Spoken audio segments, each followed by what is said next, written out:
Apa yang akan saya sampaikan kali ini hanya sebuah teori, oke?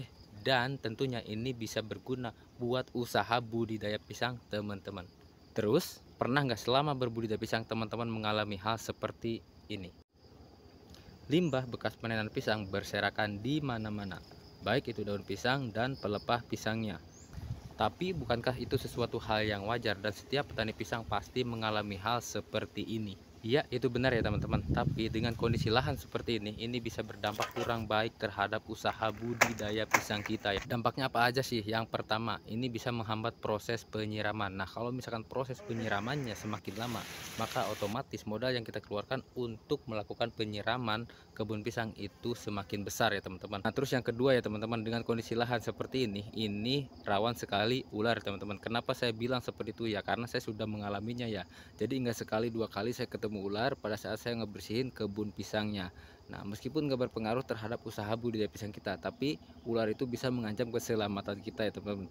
Jadi nggak lucu gitu kalau misalkan kegigit ular pas lagi ngebersihin kebun pisang. Tapi tenang saja, di sini saya akan kasih solusinya bagaimana cara mengatasi hal seperti ini. Sebenarnya banyak sekali opsi ya teman-teman untuk mengatasi hal seperti ini. Namun saya ambil opsi yang paling mudah saja. Yang pertama, kita bisa mengolah semua limbah atau semua bekas panenan pisangnya ini menjadi bahan untuk kompos ya teman-teman. Nah, tapi mengolah limbah sebanyak ini pastinya memerlukan modal yang cukup besar dan waktunya cukup lama juga ya teman-teman. Terus kita juga harus memerlukan alat. Nah, jika dirasa cara ini cukup sulit untuk kita praktekkan di kebun kita, nah kita bisa beralih ke opsi yang kedua ya teman-teman, dengan cara seperti ini.